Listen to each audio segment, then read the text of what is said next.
حدیث میں آتا ہے کہ اللہ کے رسول صلی اللہ علیہ وسلم تشریف فرما تھے، ایک فرشتہ آیا اور جبرائیل علیہ السلام بھی ساتھ میں تھے۔ فرشتے نے اللہ کے رسول صلی اللہ علیہ وسلم سے پوچھا کہ آپ کیا چاہتے ہیں؟ یعنی نبوت تو آپ کو مل گئی ہے،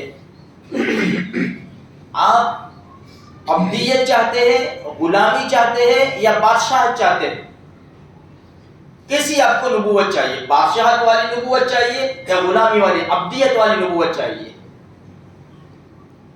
اللہ کے رسول صلی اللہ علیہ وسلم نے حضرت جبرائیل علیہ السلام کی طرف دیکھا اور اشاروں میں پوچھا کہ کیا کروں میں؟ تو جبرائیل چھوٹے ہو گئے۔ اللہ کے رسول فوراً سمجھ گئے اور یوں فرمایا کہ مجھے عبدیت والی نبوت چاہیے، بادشاہت والی نبوت نہیں چاہیے، اس لیے کہ جو تقریباً 1,24,000 انبیاء کرام علیہ السلام تشریف لائے ہیں، ان میں بعض انبیاء بڑی یعنی زبردست نبوت تھی ان کے پاس، بادشاہت والی خلاف یعنی بڑی اچھی نبوت تھی۔ جیسے سلیمان علیہ السلام دیکھ لو، سلیمان علیہ السلام کو تو اسی نبوت اور نبوت کے ساتھ بادشاہت ملی کہ کسی کو بھی نہیں ملی، ایسی زبردست۔ لیکن قرآن کریم میں ہم پڑھتے ہیں نا تو دیکھو، جو انبیاء نے مار کھائی ہے، جو نبی نے تکلیفیں اٹھائی ہے نا، ان کے اوپر سلام آیا ہے، سلام علی ابراہیم، سلام علی موسیٰ و ہارون، سلام علی الیاسین۔ اور اللہ کے رسول صلی اللہ علیہ وسلم کی شان میں تو پورا قرآن ہی ہے، اور ہمارے نبی کی تو اللہ پاک نے بڑے عجیب انداز سے پکارا ہے اور بڑی محبت کا اظہار کیا ہے، ہمارے نبی کی تو بات ہی نہیں ہو سکتی۔ تو خیر، کہنے کا مقصد یہ ہے کہ اللہ کے رسول صلی اللہ علیہ وسلم نے نبوت جو مانگی وہ غلامی والی مانگی، عبدیت والی نبوت مانگی، بادشاہت والی نبوت نہیں مانگی۔ اسی لیے حدیث میں آتا ہے اللہ کے رسول صلی اللہ علیہ وسلم کیا فرماتے ہیں؟ لا آکل الا کما یاکل العبد، میں نہیں کھاتا مگر جیسے کہ ایک غلام کھاتا ہے، یعنی میں غلاموں کی طرح کھانا کھاتا ہوں۔ جس طرح غلام اور مزدور غریب لوگ بیٹھ کر کھانا کھاتے ہیں، بس میں اسی طرح بیٹھ کر کھانا کھاتا ہوں۔ اسی لیے ہمارے نبی کا گھر دیکھو، اللہ ہم سب کو بار بار وہاں کا دیدار نصیب فرما دے۔ جہاں ہمارے نبی آرام فرما ہے وہ ہمارے نبی کا مکان ہے۔ حدیث میں آتا ہے جب رات کو اٹھتے ہمارے نبی اور نماز پڑھتے، امی عائشہ رضی اللہ تعالیٰ عنہ سوئی ہوئی ہوتی، جب سجدہ کرنا ہوتا ہے ہمارے نبی کو تو جگہ نہیں تھی اتنی کمرے میں کہ سجدہ بھی کرے، تو جب سجدہ کرنا ہوتا تو امی عائشہ رضی اللہ تعالیٰ عنہ کے پاؤں پر ہاتھ مارتے تو امی پاؤں سکڑ لیتی، ہمارے نبی سجدہ کرتے تھے۔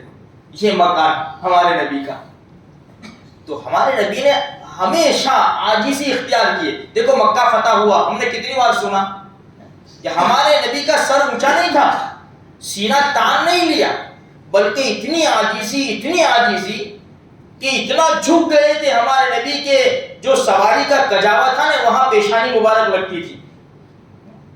ہمیشہ امت کو سبق دیا ہے میرے بھائیوں، بڑائی سے تکبر سے کچھ ہونے والا نہیں ہے، انسان برباد ہو جاتا ہے۔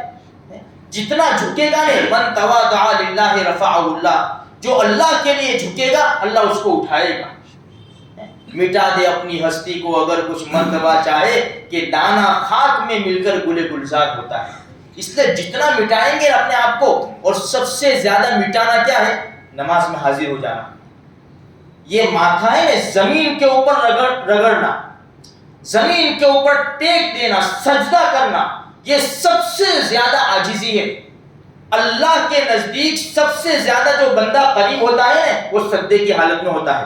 اللہ کو بڑا پسند ہے سجدہ، اس لیے کیا اپنے لیے خاص کر لیا اللہ پاک، سجدہ اپنے لیے خاص کر لیا کہ میرے علاوہ کسی اور کو سجدے کی گنجائش نہیں۔ اور ہمارے نبی نے بھی کہا اگر میری شریعت میں اللہ کے علاوہ کسی اور کو سجدہ کرنے کی گنجائش ہوتی لَأَمَرْتُ الْمَرْأَةَ أَن يَسْجُدْنَ لِأَزْوَاجِهِنَّ، تو میں عورتوں کو حکم دیتا کہ اپنے مردوں کو، اپنے شوہروں کو سجدہ کرے، لیکن میری شریعت میں اللہ کے علاوہ کسی اور کو سجدہ کرنے کی گنجائش نہیں۔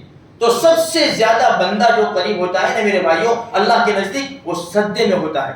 اس لیے عاجزی عاجزی انکساری کے ساتھ زندگی گزاریں گے نا، سکون کے ساتھ زندگی گزرے گی. اب کوئی بول گیا تو بول گیا، کسی نے گالی دے دی تو گالی دے دی، اس میں کون سی بڑی بات ہے؟ چھوٹی سی بات کے اوپر اگر ہم جواب دینے جائیں گے تو بات آگے بڑھتی چلی جائے گی.